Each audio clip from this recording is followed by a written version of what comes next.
Hello,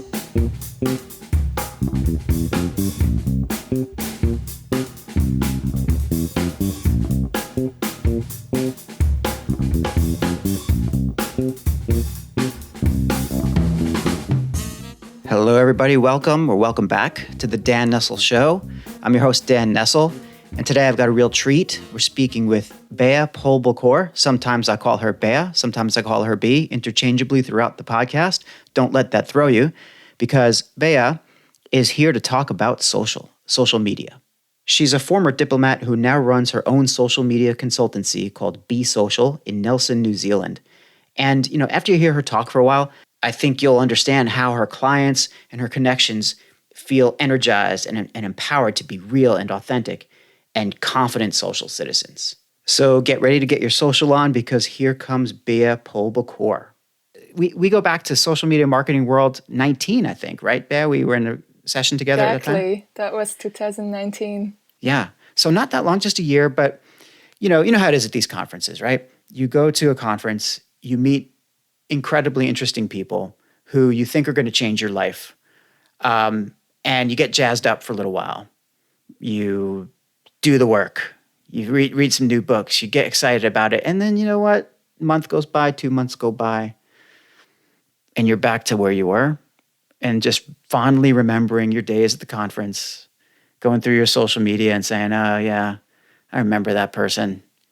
And then magically a year later, you go back and you see this person again, hopefully a couple people, but you see this person again, and it's just like two things happen. First, you're really happy to see them. So of course, Bea, I was really happy to see you. But then a wave of regret smashes you in the face, because you realize all the stuff that you said you were going to do and you saw them last time. And then like a year's gone by and I'm like, well, remember all that stuff I was going to do? It's still kind of not happening. Right? Now, my listeners will be familiar, I hope, if they've listened to some of my story, where I had my microphone on my desk for 2 years before deciding to actually pull the trigger, right? And, this past social media marketing world in March, I met some very inspirational people, including B, and really finally that pushed me over the edge. Right, so there's a lot that happened, but that was basically, it really pushed me over the edge. And B here has been my number one fan in New Zealand, maybe my only fan in New Zealand. But B has been so one and only, so supportive, so inspirational. And that's partly because that's what B does. She inspires, she coaches, she leads, she makes things happen on social media and understands fundamentally and inherently the value of the human connection. And that is why we're here today, B, because of that human connection that you established with me back in 19, now in 20 again.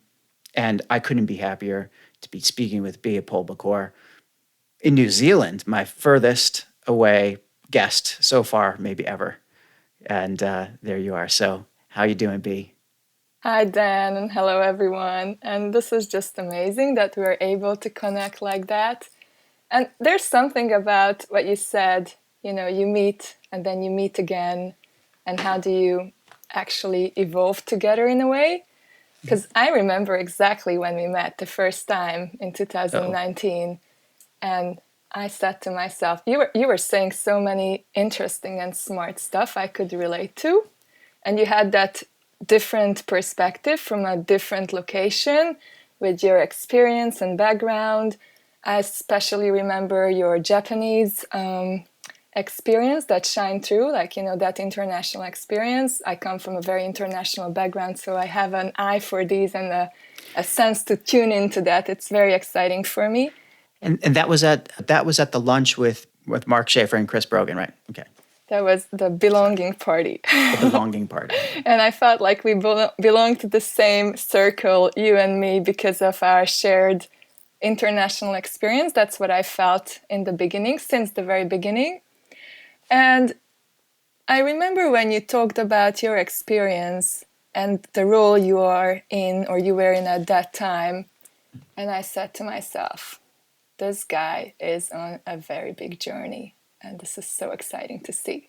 Here we are now, a year later, a year and a half later, and you are doing your podcast and bringing yourself to the world in a very, very cool way. And I love your podcast, and I'm a fan since day one.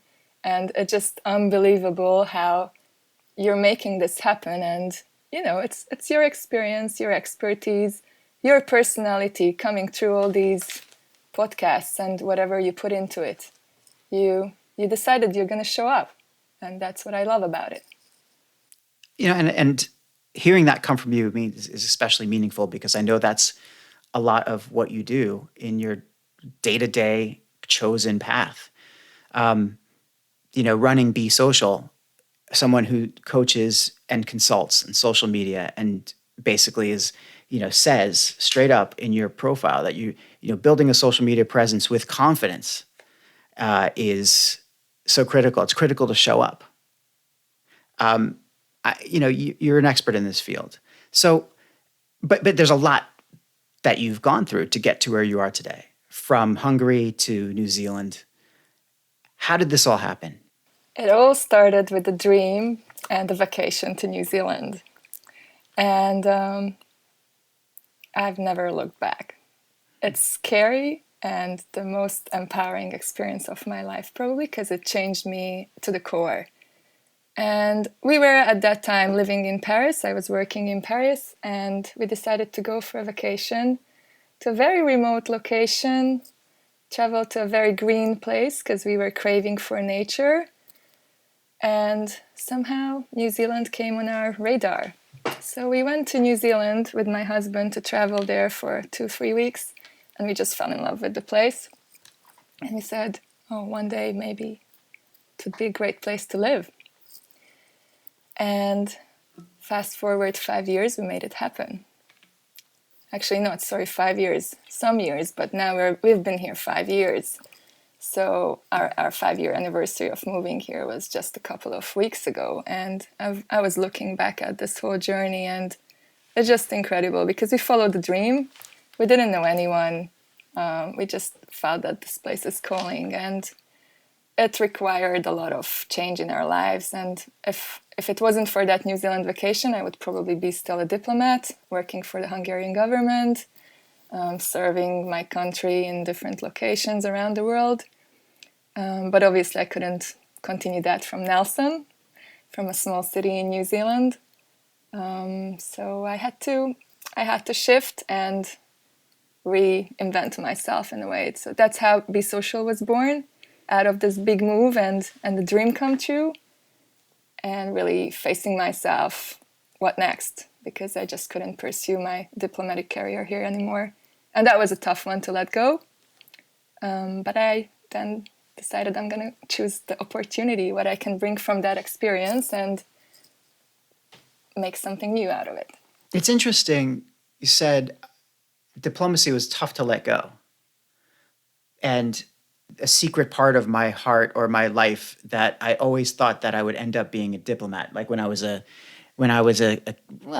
college, I was studying international relations, and diplomatic history was my favorite thing in the world. And I just assumed that I was going to go to Japan, get fluent in Japanese, come back, take the Foreign Service exam, and that would be the path. The part of going to Japan happened, but everything else did not. And no regrets about that. But my point is that you were a diplomat for real, for your country.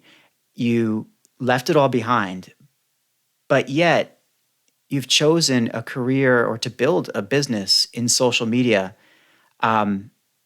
which has a whole lot in common, I think, with diplomacy. Surprise, surprise, you touch point, yeah. It's interesting you mentioned that because I actually never gave up on diplomacy.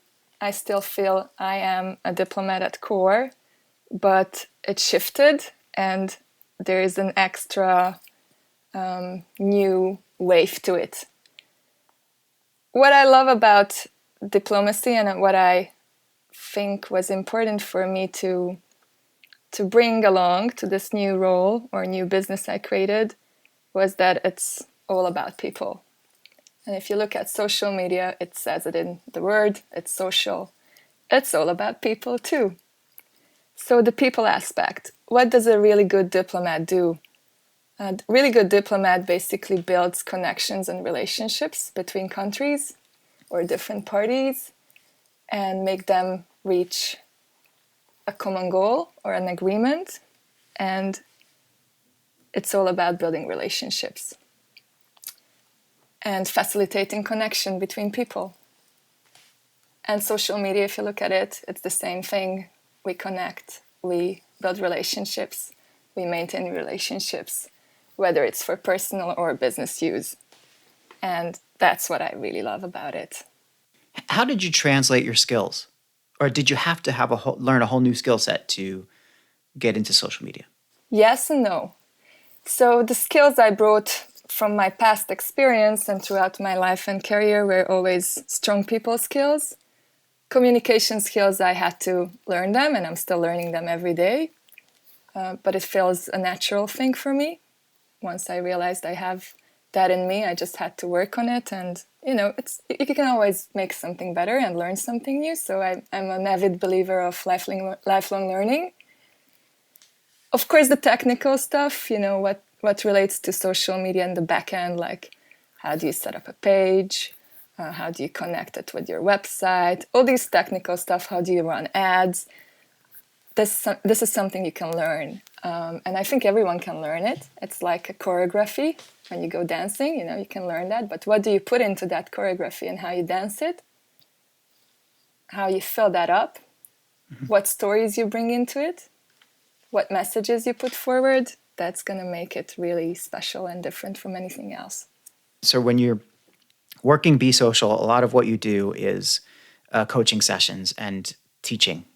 Do you feel like there's something you bring from your diplomatic experience into the classroom or like into the, that specific person-to-person experience? One thing that I would definitely point out is a really big awareness of how important it is to care for your customers and network. Because, again, this is something really special in diplomacy. You're representing someone, and you have to be very mindful that you also... Well, this sounds a little bit rough to say it like that, but you please the other and make them happy. Mm-hmm. But it's like finding that common ground between the two parties. And again, if you come back to really basic stuff, who are you going to hang out with? People you enjoy their company, right? You're going to spend time with people you enjoy speaking with or being around with. And at the end of the day, it's the same in business. You're going to do business with people you like and trust, mm-hmm. and can work well together. I mean, if you can choose, right? You're going to choose this kind of people. So that's something that comes really big awareness from that, like, being mindful of who you're speaking with and how you can place them in the front, up front. So it's not about you, it's about them. How can you make them, in a way, believe that it's all about them? And funnily enough, diplomacy sometimes now feels fake for me, looking back, because you put on your suit, you put on the mask in a way. It's not about you. You're representing someone else always. You don't have an opinion and you don't have a voice there. And the professional diplomat has that skill, because you can't put in your own opinion piece there if you have an agenda to represent. Of course, you can put in your skills and your personality, but if you have a mandate, that's what you go for. You can't modify that. So what I learned from that experience is that it's really useful when you need to use it, but it's also sometimes useful to let that go and just show your real self, and without having to fake or pretend, or just bringing yourself to the table. And you can do that as a diplomat too, because in a way you are the face of that country. So you're going to personalize that country in a way That's why it's important when you're a diplomat. You have to be always behaving in a way. What are you going to do? What do you say? Because you're representing someone. It's not just you going out to a restaurant sometimes, right? But here, it comes nicely together. I think you get the point here. It's bringing that aspect of being able to represent someone really well, but also bringing yourself to the table. So I kind of came up with this quote: "You don't fake it till you make it. You face it."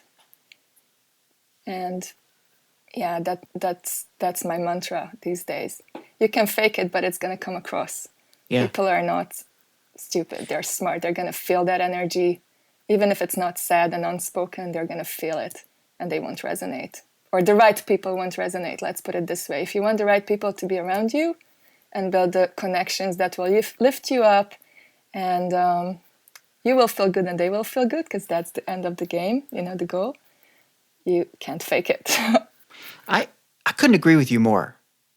And I feel like in this age of social media, in fact, even as we get deeper and deeper into the age of social media, and now with the global pandemic, facing us, and having experienced now for like whatever 120 days or 140 days of lockdown, whatever it is. I know New Zealand has had a very different experience, and there's something maybe that we can touch on about that later. But social media has become a much more critical way to get not only information, but to connect with people. It's kind of like a blood supply for this circulatory system of connections that's happening around the world right now.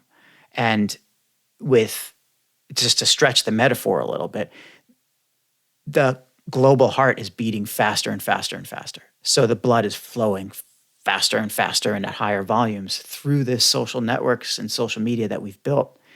And I feel like it's really stressing the system. And there are places where we're in danger of rupture, or, I don't want to take the metaphor that far and say heart attack or stroke, but it's a very precarious situation, made even more so by the struggles that are happening around us. Here in the U.S., it's not only COVID-19, it's also the social unrest that's happening. We see some of that in Europe, and then we have trade issues going on with different countries. You have who knows how many issues going on in Japan and in China. I'm sure that you have your own issues to contend with in New Zealand, but I feel like the system's been really stressed. So bringing your authentic self, right, being who you are on social media, the speed at which you are evaluated, judged, interpreted, is too fast. And the value of time, the time that we take to get to know each other, let's say like at Social Media Marketing World, where we were there and we're like, we're in a lunch together. It's pleasant to get to know people over an hour or two, and then you meet them in the halls, and you have this kind of slow build, old school networking. Social doesn't happen that easily. In fact, now it's been far accelerated beyond, I think, what it was originally intended to do. So given that, maybe it's not the most positive scenario, but certainly a challenging scenario, right? Given the speed at which social media and our digital connections are accelerating, right? What's your take? Like, where do you think it's going? What do you think is happening here? There's a really important point you raised here: acceleration. I see that the world is super fast most of the time, and people are busy. People are usually running, and everything is, it has to happen quick and fast. And you have basically a second to make that impression. And if you want to make a good and lasting impression, I think the best time saver, energy saver, and money saver is if you just show what you really are. Because it's going to not only save time for you, but for whoever who sees what you put out there. And it doesn't matter if it's on social media or on a website, or you just dressing up the way you feel like, or, it can be so many aspects to it.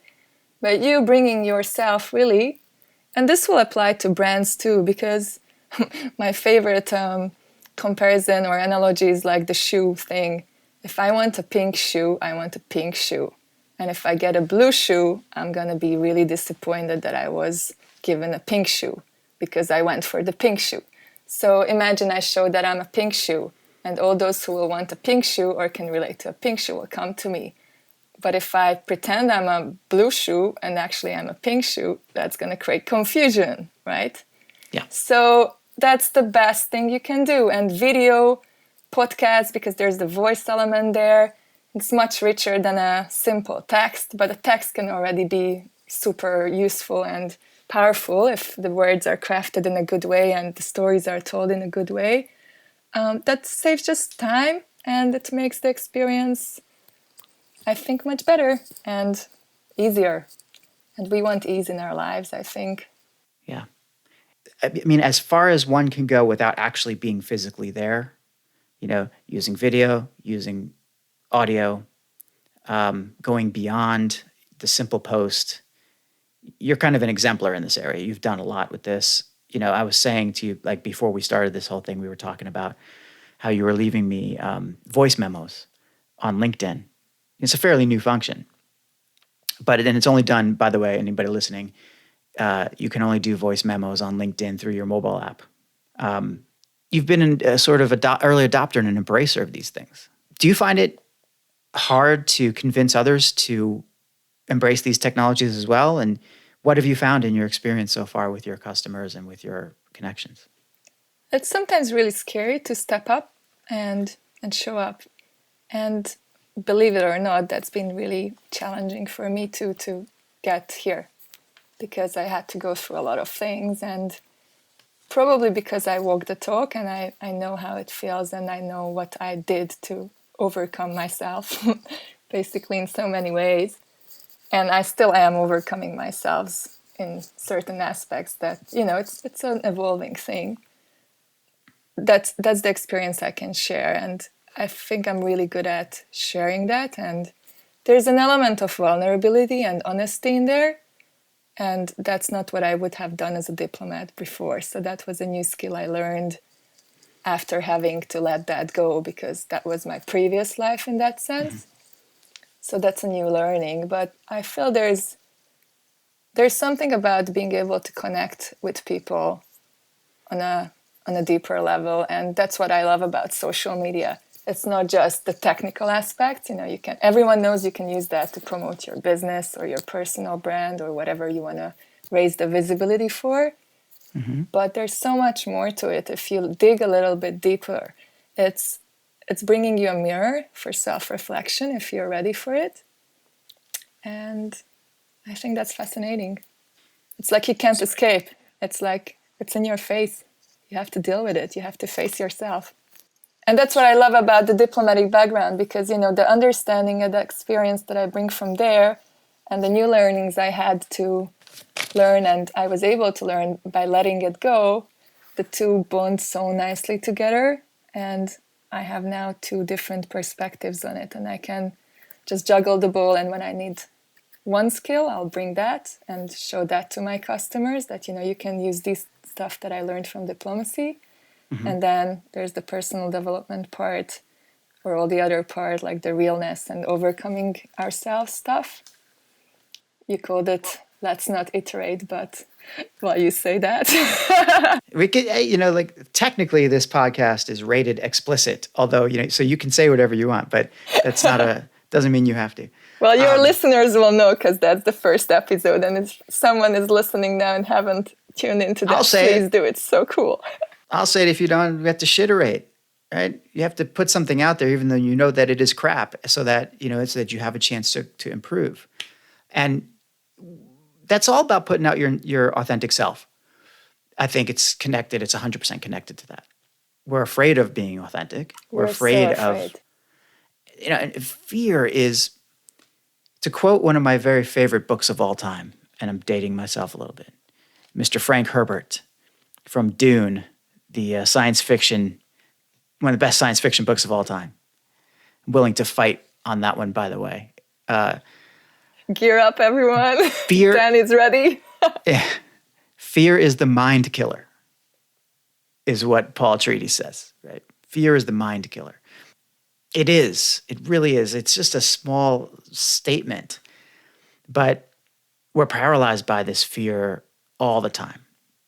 And in the past year, certainly in the past several months, with everything falling apart all around us, fears get put into serious perspective. If you give it some thought, and you hopefully will come to the conclusion, at least about some of your fears, if not all of them, that they're silly, right? Or they might be silly. You have a justifiable fear of venomous snakes. Keep that one. But as far as like, I'm afraid to get in front of a microphone and tell people what I think, that's not so serious.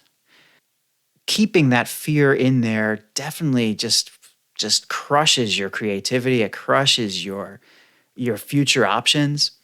And I'm really glad that I'm on my own journey. Of course, it sounds like you're on a journey yourself too. And maybe that's one of the reasons why when we go to places like social media marketing world, you're meeting people who are on their own journeys like this, and who are not only like trying to be either creative or entrepreneurial or both, but they're also there to encourage and support those of us who haven't quite taken that step yet. Yeah, because we connect through these journeys. Exactly. Yeah. And I look forward to paying that forward in the future. But anyway, like it's a fascinating thing to think about, and it just makes me think though, like how does a client of yours take that advice and apply it to their business or their life? What have you found in your several years of running Be Social with your customers and with the experiences you've had? Was there anything surprising? Any major learnings you've had about that? Absolutely. The number one thing that comes up, and often it's very hidden because people don't like to acknowledge that even for themselves, is really that they can't get over themselves. They're frustrated, they're anxious. They are their own biggest enemy. They can't get over themselves to make this happen. And then all the excuses come. I don't have time. I'm busy for this. Social media is just a fun thing. Or then all the judgment and the anxiety comes up about being afraid of what will people say if I post this. Because a lot of people have a reputation that they don't want to obviously destroy, and they're very mindful what they say. And when they don't know the place and the language of social media, because it has an own language, let's call it this way. I like to call it that way because you have to learn the language, how social media works. So if you don't know it, you're afraid because you just don't know what you don't know. You're not ready. So what I really do is basically prepare people to understand the platforms. And of course, it's a lot of technical stuff in the background, really navigating the platforms, like how to log in sometimes and find where's your contact details, because it's not obvious always. And also building up that confidence by practicing the technical things.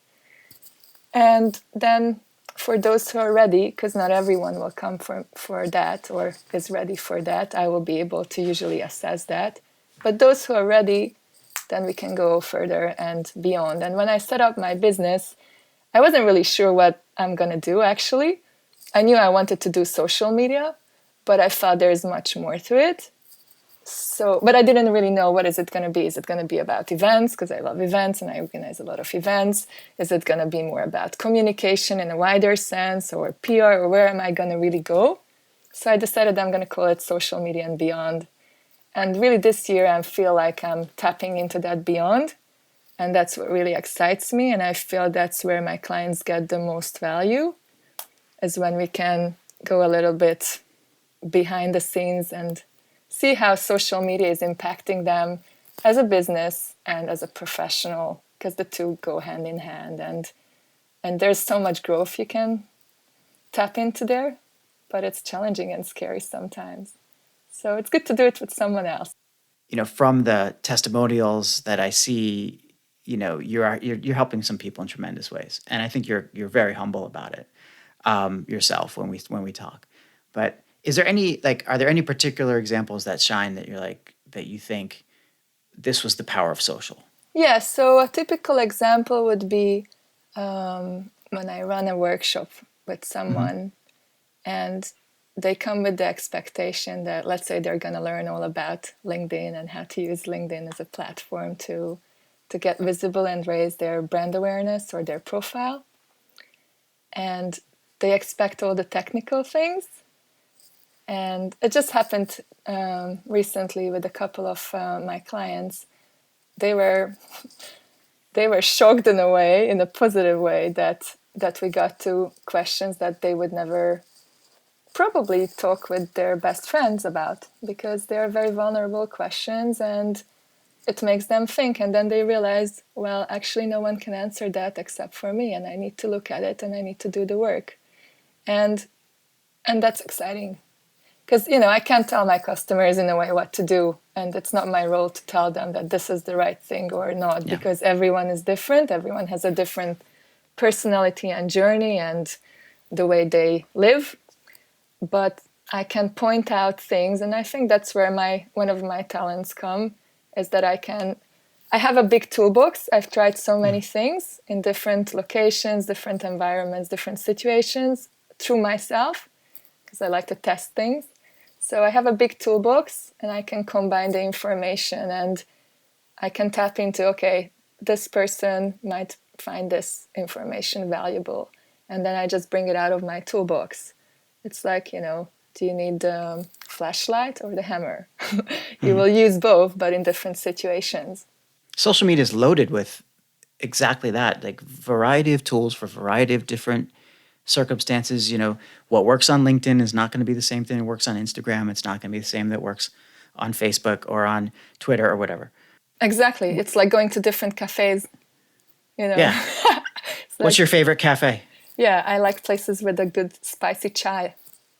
A good spicy chai. So social media wise, is that good spicy chai to be found on Facebook, Twitter, Instagram, Right or now, my LinkedIn? spicy chai is LinkedIn. Yeah, me too. I love LinkedIn. I love the professional aspect to it, and yeah, the way people share and inspire each other. And there's a lot of cool information you can find. And plus, it's a very international network for business professionals. So, for building a business and hanging out with like-minded people, I think that's really cool. I love LinkedIn for all of those reasons. Um, it's also like the greatest online contact management system Yeah, it's very that special and very diverse. it's super diverse, and it's also got such a great capability to like manage your own connections. However many hundreds or thousands of connections you have, they're all there on LinkedIn. You know that you're not necessarily reaching all of them all the time, but somewhere in the recesses of your mind, as you post something or as you see something, you remember, oh yeah, who's that person over in New Zealand that would appreciate? Oh yeah, B. I'm gonna tag B on this because she's gonna really appreciate this. And then it could be months, it could be years, but then suddenly that connection is alive, right? And I don't think that happens as often on the other platforms. I think LinkedIn is very positive and a kind of Constructive, sharing, right? constructive. That's exactly the right word. And I feel like people who start to post about apart from some of the issues that are facing today and people, expressing their solidarity and so on, when people start to go down the political road or the kind of more controversial roads on LinkedIn, I think that they disappear. I'm getting that sense. Um, do you think the networks are self-selective in that way? Like, do you advise people about the kind of things that they should be posting on the different media channels? It's really important to understand each channel and tune into it in two ways. So I have usually two tips for my clients or anyone who asks me about how would I choose the right network for myself or my business, is understanding what they stand for. Is it going to be interesting for my audience? Are they going to be there? Are they hanging out on this platform? Because if they're not there, you're going to waste your time and energy because you're not going to be talking to the right people. And number two, where you feel alive. Because if you don't like the platform, then there's a high chance that you're not going to enjoy your time there. And if you don't enjoy your time there, whatever you post, it's going to feel like a pain. And the readers and the audience on the other side of the screen will be able to feel that. And I think that's huge. And so many people don't consider that. They still think they can get away with it. No, it's not worth. On the long term, it's not worth. If you're after like a quick win, okay, maybe people might not be empathetic enough, or they won't have the skills to feel through. But if you're going for a long-term success and relationship building and quality connections, not just quantity, yeah, I would really tune into what I stand for, what are my values, where do I feel good and alive, and go where my people are alive too, and then find the two together, because they're not going to work without the other. I love that. Like, I love the idea of going where you feel alive. So I was having a conversation recently with Angie Brew, and she's a personal coach, and she's been helping me with a lot of things. So shout out to angieb.com. Anyway, Yay, Angie. Angie, yeah, definitely hook up with her. But I was talking to her and just digging into what really makes me happy, right? This is so powerful. Can you please repeat that? It's so powerful. Everyone, listen to this. Listen to Dan. I was digging into what really makes me happy. And I wasn't thinking too deeply about cotton candy and unicorns. I was thinking more like tactically on a day-to-day basis, what is it that makes me happy, right? In my job, what makes me happy? My job, what makes me happy in my, in my family, and yes, when my daughters are being lovely young ladies and not rebellious teenagers, that makes me happy. Actually makes me happy when they're rebellious teenagers too. Seeing my wife makes me happy. But day to day, business wise, I'll tell you what really makes me happy is just playing around on LinkedIn. And it's like I feel a guilt to that. I feel like, okay, I'm tooling around on some social network, on social media, LinkedIn. It's like the equivalent of playing video games when I was a kid. You just go on social media, just see what's up, spend a few minutes, and then before you know it, 5 hours have gone by. But digging into that a little bit more, right, with Angie, kind of made me kind of realize that it's not LinkedIn per se that I'm really enjoying. It's the connections, right? And it is the only place, at least up right now, the way I think about things, it's one of the only places where I can truly serve, right? Where people I know who I'm very close to, but people who I'm connected with and are not necessarily that close to, but I've met a couple of times. Influencers who I used to feel extremely distant and full of awe just at their mention, but who are now at a finger's reach with a button and a click. All of these mixed audiences that I care about in one way or another. LinkedIn allows me to, provide them something of value. And it also entertains the hell out of me because I love seeing what people are doing. And, I'm all about knowledge. So go through your LinkedIn network and go through your feed, and on any given moment, any given day, the book recommendations, the people recommendations, the videos, the everything, it's endless. It really is endless. So yes, you could get sucked into this kind of vortex. But, talking with Angie, this all made me really happy. I was like, well, if I could do that all the time, and it's not practical necessarily do that all the time, right? But it does make me happy. So, and I thought, why does it make me happy? It's generally because of the power of the connection. And I forget exactly how that tied into what we were talking about, B, but I think it's a really cool thing that you mentioned here again, because doing what you feel happy about and what makes you That's where happy. Yeah, that's where we came from. So doing what that makes you happy.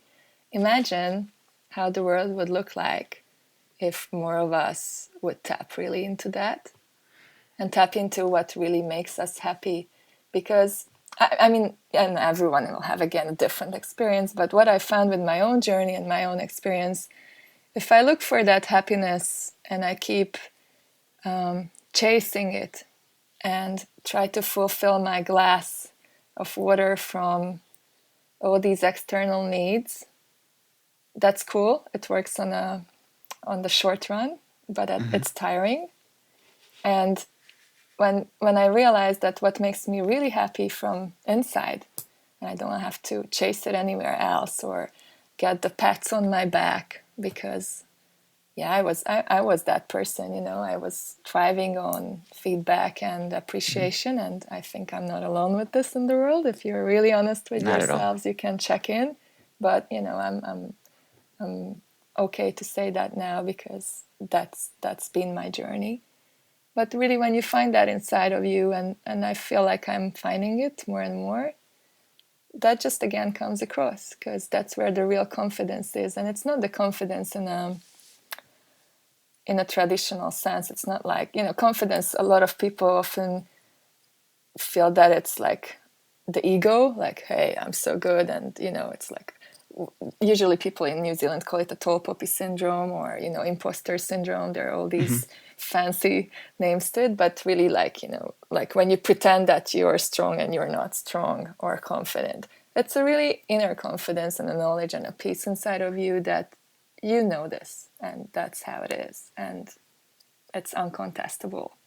And that's where real confidence comes from, and that's where I feel I find my real happiness. And when I tune into that and I can be around with people who finding that or found it already or know that it exists and they're looking for it, you know, that's going to make the posts on social media feel so much different. It's not going to be based out of fear or manipulation or bad energies. Let's just put it that way, bad energies. It's going to be good energies and very, very nice connections. And here we come back to your thing, connecting. Well, that makes you connections, happy, right? I think people can completely see through those, see the bad energy and get that, you know, sometimes we call it bad juju. Yeah, you know, like it's that's just, cool. they feel it. They know it's happening. You know, if you show up and it's just like, you know, going here, where I was going with my previous diatribe or my previous discussion there was you said, go where you feel alive. You know, go where you feel alive and where your audience is there and your audience feels alive too.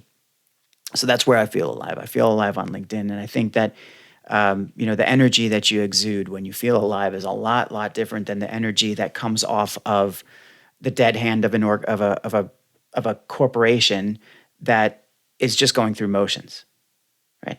That's not to say that a corporation can't have a personality and a life on a platform. And Exactly, LinkedIn because makes that happen. yeah, because there are people behind the corporation too, Yeah. and that's super Yeah. powerful. And you know, nowadays especially, I think corporations are getting smarter and smarter about understanding that their own personality and their own brand is that of their employees and the people who are, you know, moving the levers. And the smart brands are getting that more and more, you know. But for us mere mortals, you know, when we're online and we're doing what we're doing, you know, you got to enjoy it. You have to have fun at it. You're totally right. And you know, talking with Angie and understanding that about me, and then kind of extrapolating that to this whole idea of connections. You know, the connections are what makes me happy. Like you get an invitation on LinkedIn, and it should be a joyous occasion. It isn't necessarily anymore because we get a lot of invitations that are kind of, you know, fake or taking advantage of you, or it's just an excuse for a sales pitch. But putting all that aside, still, it's nice to be you know, wanted. Yeah, And and it's to nice to connect with be, real people who want yeah, a connection too. as long as it's real people and you can vet that properly, and you know, you find your tribe, you find your the people who you belong with. To go back all the way to what we were talking about earlier, your Yes, it comes belonging. in a nice circle. It does, and that's kind of what I find it is as being so incredible about LinkedIn and this podcast, the conversations that I'm having with folks like you, the people that I choose and that I really like to talk to, deepening those connections that are meaningful to begin with. And, I'm going to have to alter my answer to Angie a little bit, which is now I'm knowing more and more that I'm getting that happiness from the interaction with people, right?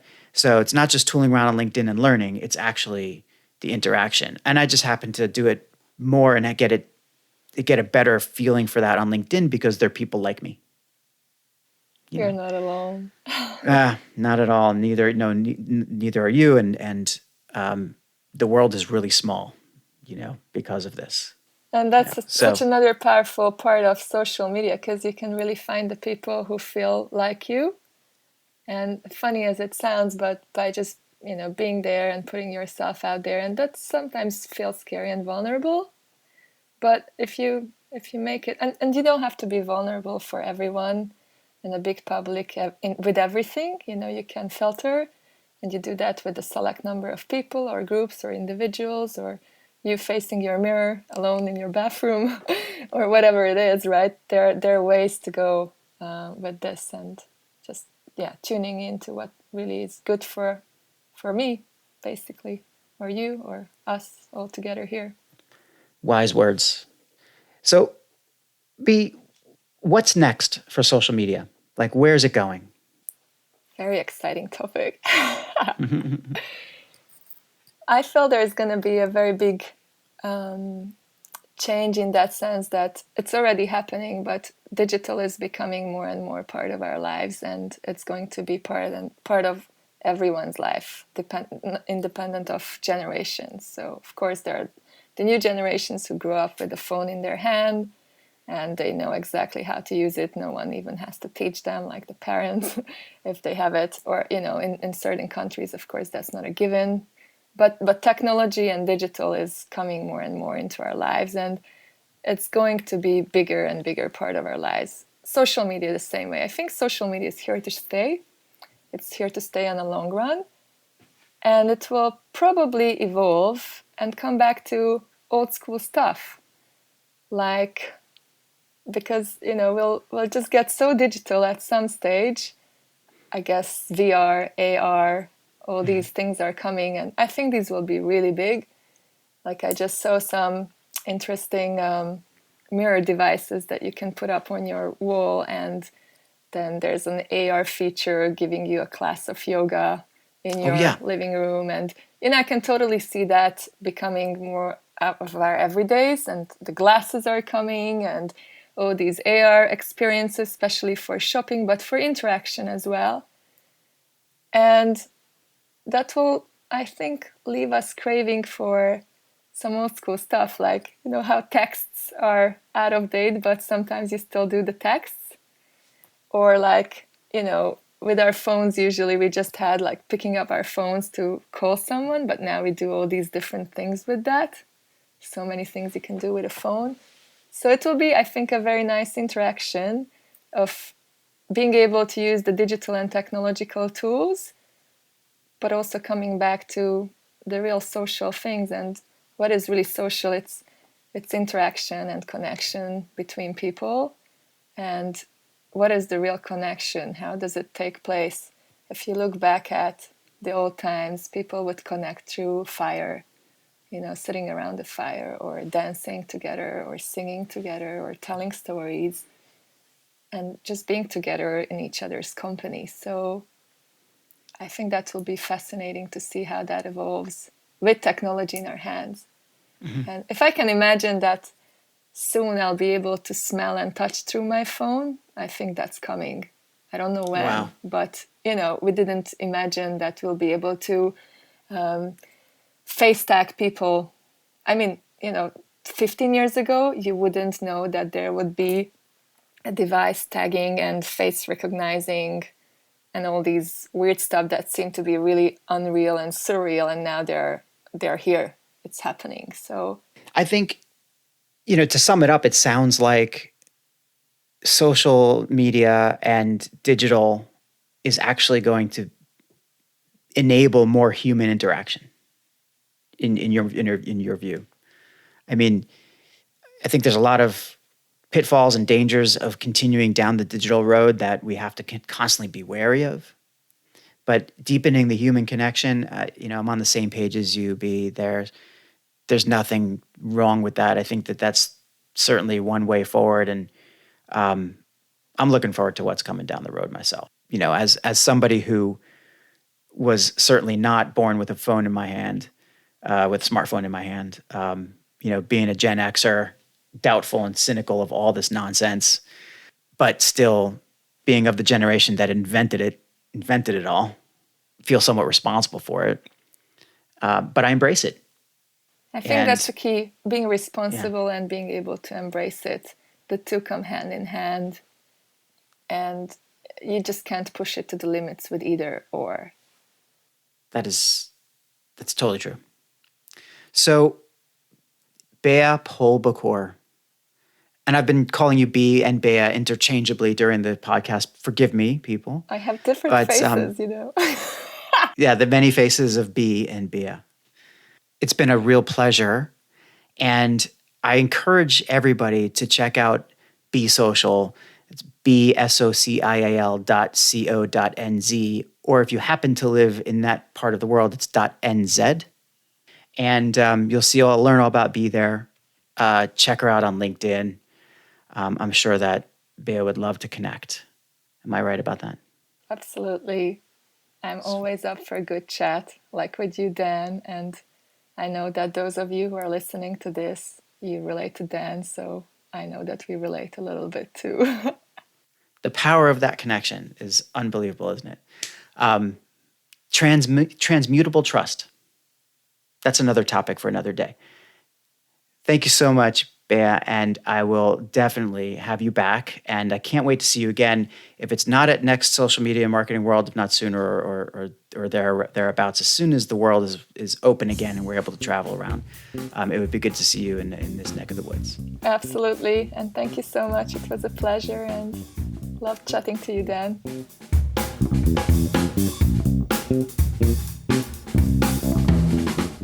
If you enjoyed this episode of The Dan Nessel Show, please head on over to iTunes, Spotify, Google Podcasts, or the podcast player of your choice to subscribe, rate, and leave a review. And please don't forget to spread the word. Thanks for listening.